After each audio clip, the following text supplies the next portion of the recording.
Lots going on. Good to have you with us on Ed Schultz News and Commentary on this Wednesday edition from Washington, D.C., mopping up what happened last night. Well, guess what, folks? It's going to be all Trump all the time for the next 6 months, whether you like it or not. That is the political news from the right wing. Ted Cruz is out. John Kasich turned his airplane around this morning and said, you know what? This isn't going to work for me anymore. He's out. But in the meantime, right after that, here comes Donald Trump talking to CNN about how he's going to vet John Kasich for a VP candidacy. Well, I think John will be I've had a good relationship with John. He's got a lot of government experience in the Congress as a governor. I think John will be very helpful with Ohio, even as governor. He says he doesn't want to be a vice president. Well, that could be. I mean, he said that. I've heard him say. Would he be someone you'd be interested in vetting? I would be interested in vetting John. I like John. I've had a good relationship with John. I've gotten along with him well. Trump is excellent, isn't he?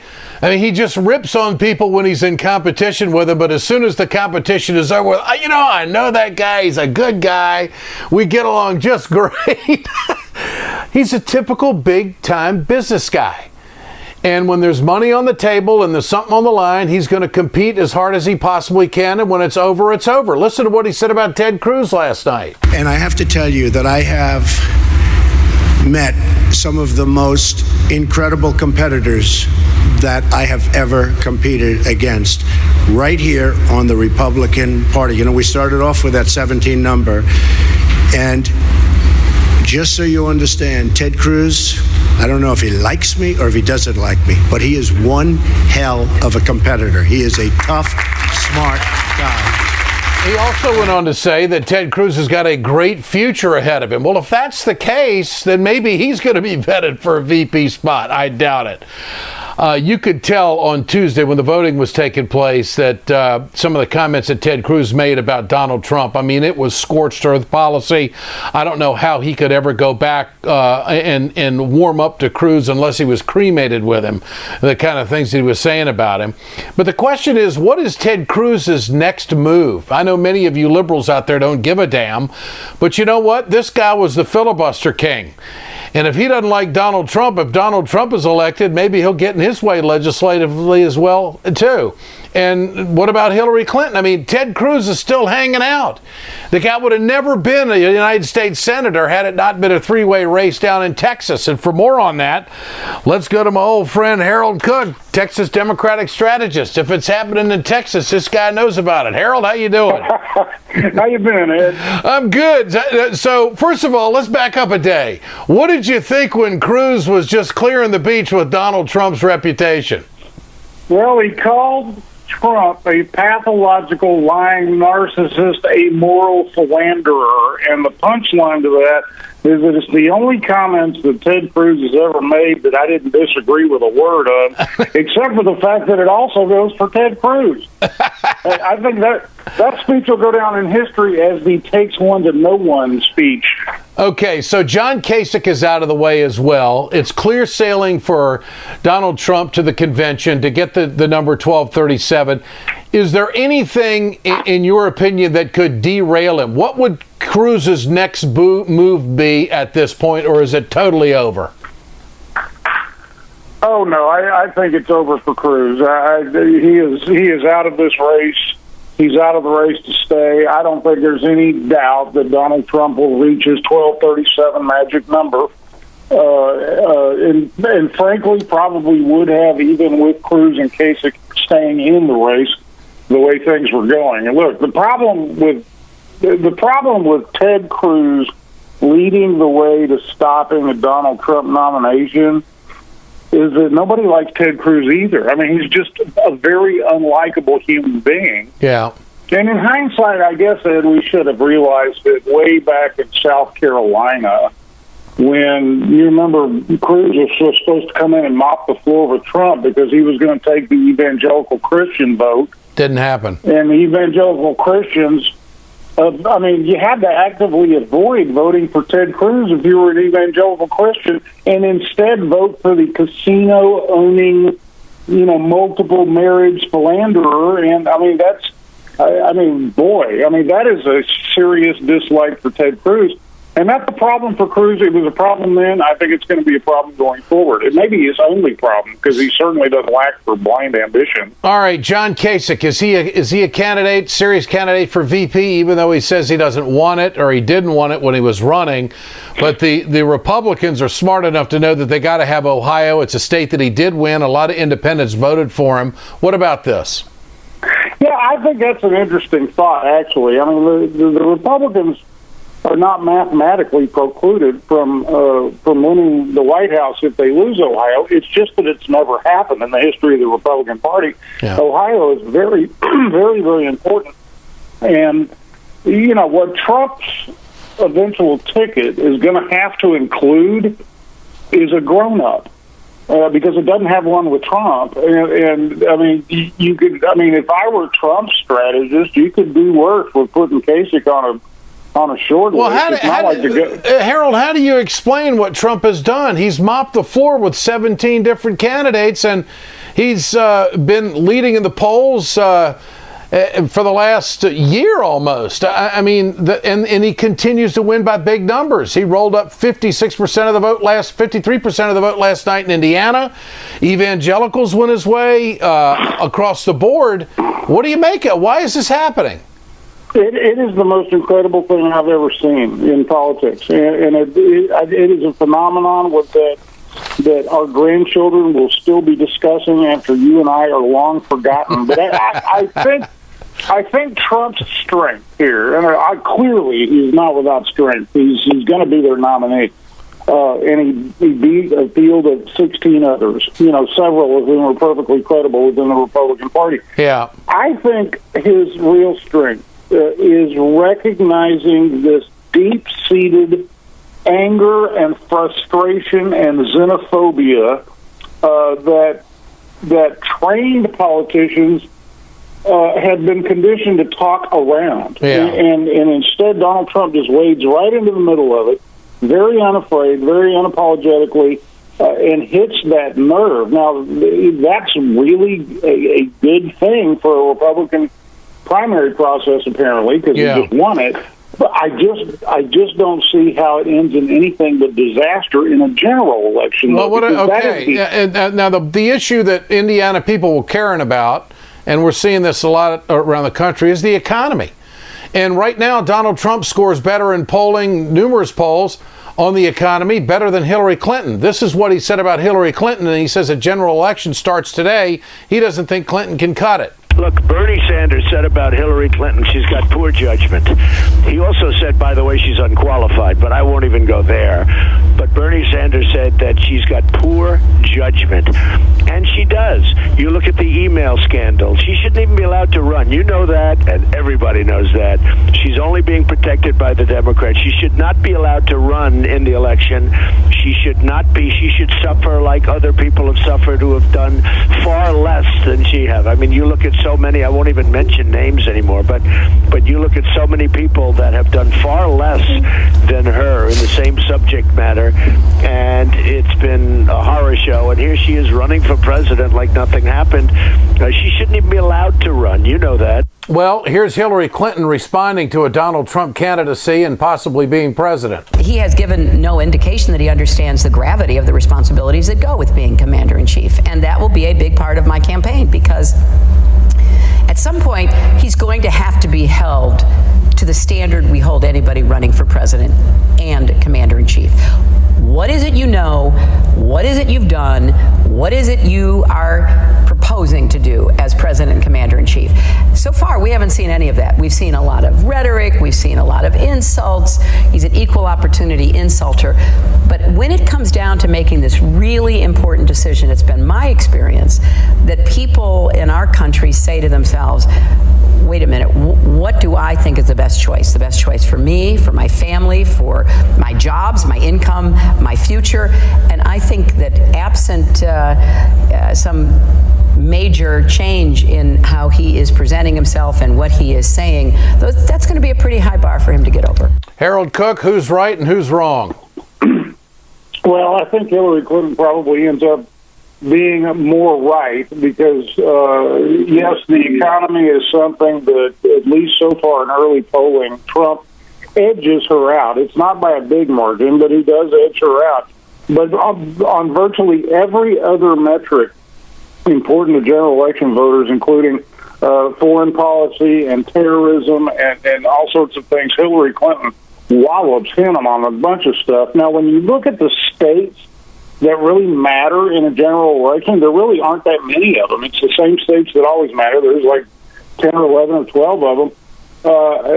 Ohio and Pennsylvania, the economy could back. All right. Harold Cook, always great to visit, my friend. Thanks so much. We'll do it again.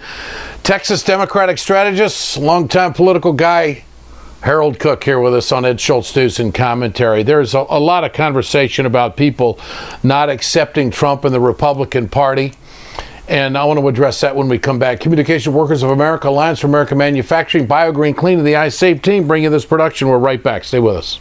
Hey, folks, you've heard me talk about BioGreen Clean. I'm going to show you right now on my airplane just how tough this is. I want you to keep in mind, chemical-free, 100% plant-derived, biodegradable. It is the safest cleaner that you can get, and it's the most effective. Go to our website, wegoted.com, or go to biogreenclean.com, www.biogreenclean, and order today.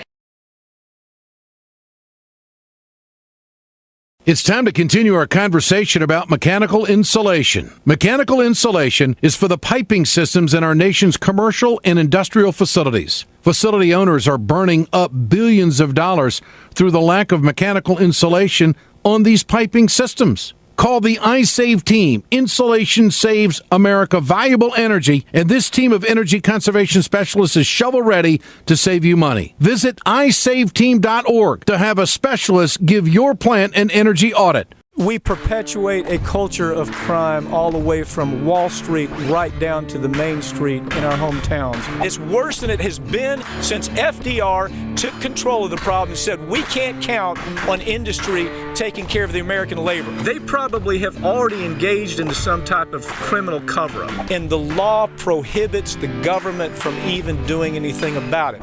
Catch America's lawyer Mike Papantonio on YouTube at youtube.com/GoLeftTV. It ain't going to take long, folks. The Republicans are going to come to their senses, and it's going to be Trump. And all this conversation about, well, people aren't going to accept Trump and they're not going to vote for him, it's all hogwash. It really is. I don't think there's going to be one Republican senator that's going to step out and support Hillary Clinton. Are you kidding me? Not one. They're going to maybe not stand on the stage with Donald Trump, but they're not going to badmouth him.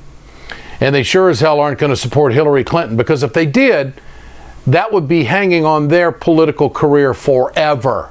Think about what a super PAC would do to them when they go run in their race for re-election. So all this jockeying and conversation about they don't like Trump, it isn't going to mean squat in the United States Senate. Because if they support Hillary Clinton, then the question comes up, well, what are you going to side with her on? Minimum wage? Not the Republicans. Changing the tax code to make sure that corporations can't park their money offshore? Nah, I don't think that's going to happen. What about free college tuition at state universities? No, the Republicans aren't going to go for that. How about trade? No, not the majority of them. So the bottom line here is that they're stuck with Trump.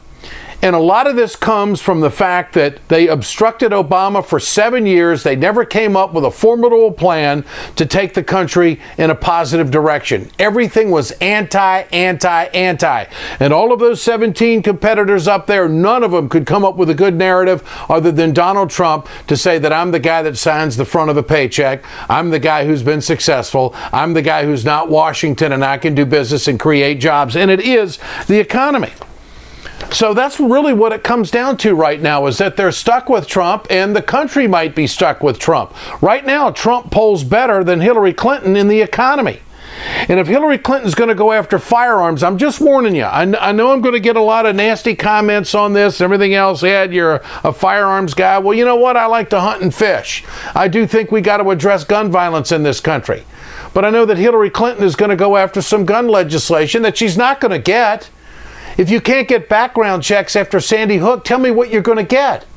But this is going to be a big issue in Ohio and in Pennsylvania and Wisconsin and Michigan. And firearms are important to those people. And Trump is going to go into those states and he's going to vilify Hillary in a big, big way. And she is going to continue to have trouble with white working men. That is a fact. So that's going to take us to the next subject about, well, if it is Hillary and it's not Bernie Sanders and these superdelegates aren't going to move over to Bernie's side come time to win the convention or get the convention nomination, who's Hillary going to pick? I don't think she should pick a Latino. I don't think she should pick an African American, because that will take care of itself because of the competition as Donald Trump and how vile he has been and how racist he is and how racist he has been. You can't walk away from those comments or policies. Now, the fact is Hillary Clinton is going to have to get someone, I think, from Ohio, because the Democrats have got to get some white working men believing that Hillary ain't all that bad. Maybe it's Sherrod Brown. Maybe it's Tim Ryan, the congressman from Ohio. Who knows who it is? But I think that's the call for Hillary Clinton. She's got to get somebody that can appeal to that demographic where she is suffering so much right now.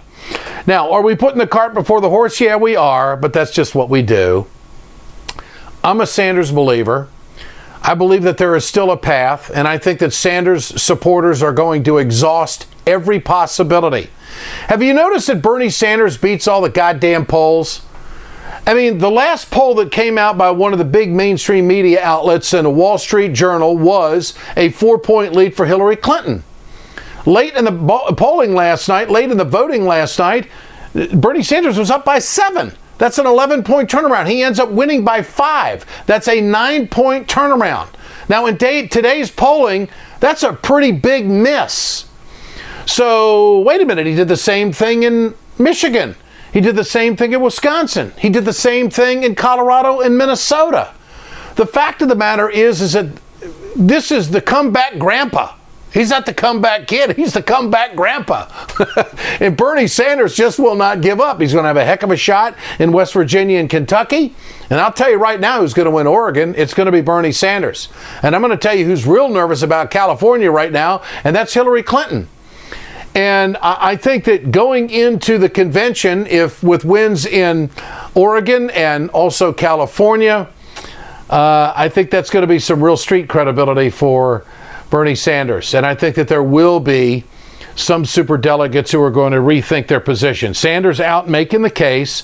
A lot of these superdelegates had already been committed before the voting even started, and in some cases before Bernie Sanders even entered the race. And so let's just run the table out and see where it goes. Nobody's going to die. Nobody's getting hurt here because there's 2 people seeking the nomination and one has a pretty good mathematical advantage right now. And the stars have got to line up perfectly for Bernie Sanders, but that doesn't mean it's over. And now you're going to have 2 people out there going after Donald Trump. Now, there's one more thing I want to say about Trump. We're going to play the sound bites tonight of all the generic sound bites that you've heard from Trump saying that he can create jobs. He's going to be the greatest job creator. He's a great negotiator. He can negotiate. He's got great, great people. We've heard it all. And we've also heard that those jobs aren't going to go to China. And we're not going to, and by the way, that China is raping us. That's the terminology that Donald Trump uses. And that our jobs are going to be coming back from Mexico. Well, I got a suggestion for Mr. Trump. The largest strike in this country in 4 years has taken place right now. The Verizon workers, Communication Workers of America, 39,000 workers on the East Coast are not at work. They're outside striking on the picket line. Now, if Donald Trump is such a great negotiator, maybe he can inject himself into this strike and prove to the American people that he's the great negotiator. I understand what a business deal is, but this is something about people's lives.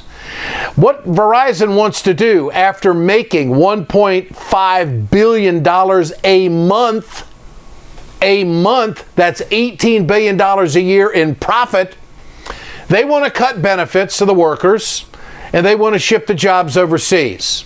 So, Mr. Trump, if you're serious about keeping jobs in America, all you have to do is come out of your Trump towers, walk about 6 blocks down Fifth Avenue, and you're going to find some workers who are striking that don't want to lose their health care and certainly don't want to see their jobs shipped overseas.